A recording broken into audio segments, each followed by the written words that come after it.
belongs to me. The herd shuffled home, shoulders hunched, clutching purses and prayers as if paper and brass could keep their throats safe. They look down when they pass me. They always look down. It's easier that way, for both of us. Fog presses against the street lamps, bending the light until it drips like honey. Every shadow is mine. Every step echoes because I allow it. I hunt in silence, not because I must, but because I want to. It's an art form, timing the footsteps so they overlap with carriage wheels, blending my breath with the hiss of coal smoke. They never see me coming. They never hear the knife until it's far too late. And when it's done, oh, when it's done, I feel the city itself exhale. London knows me. London loves me. She hides me in her alleys and cradles me in her smog. We're partners, my city and I. She feeds me what I crave, and I, in turn, make her sing with fear. Do you want to know the truth? I never hated them. Not really. I pitied them, bent, hungry, selling scraps of themselves for pennies. But the pity ended when I smelled their desperation. It clung to them like rot, and I couldn't allow it to walk among us. So I cut, I cleaned, I carved the filth away. You already know my name. You whisper it in books, in theaters, in podcasts where bored voices try to diagnose me like a patient. But I was never a patient. I was the cure. London, 1888. They called me Jack. Jack the Ripper.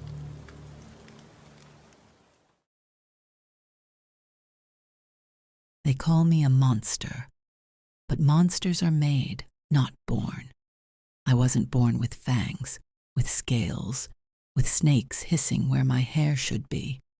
I was born with beauty so bright it drew gods down from their clouds, and with cruelty sharp enough to strip it from me. Do you know what it feels like to have your gaze turned back on you? To be cursed so that anyone who looks into your eyes, anyone who dares see you, turns to stone? They say it makes me powerful.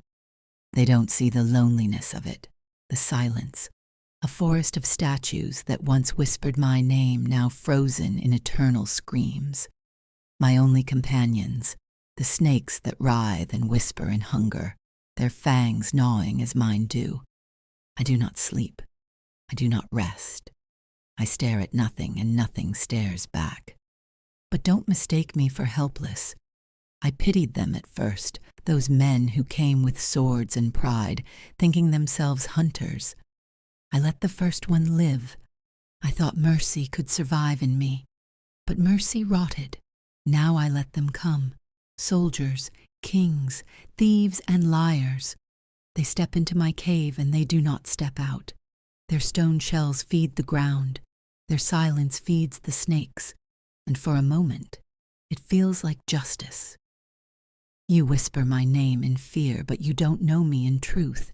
You've turned me into myth, into a mask for everything you don't want to see about your gods, your kings, your men. But I am not a fable. I am not a warning. I am what they made me. Greece, the cursed one. They called me Medusa. Most men build houses to live in. I built mine to feed. They thought it was a hotel. Walls painted, windows trimmed, floors polished enough to lure the weary traveler inside. But they were only ever looking at the mask. My castle wore charm the way a spider wears silk. Every hallway, every chamber, every stairwell was a vein in the body I constructed. I made doors that opened onto brick walls, staircases that led nowhere, and rooms with no escape at all. The walls themselves could breathe, could listen, could press the air from your lungs. Some rooms drank gas through hidden pipes, others whispered with fire, and beneath it all, a chute that carried everything down to the cellar.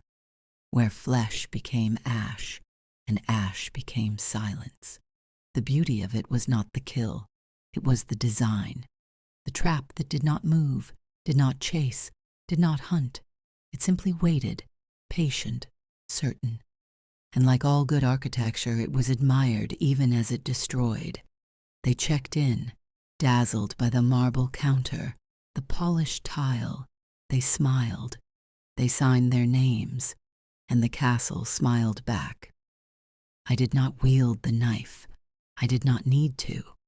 My building was the blade. I was only its hand. Chicago, 1893. They called me Holmes, H. Holmes, the man who built the murder castle.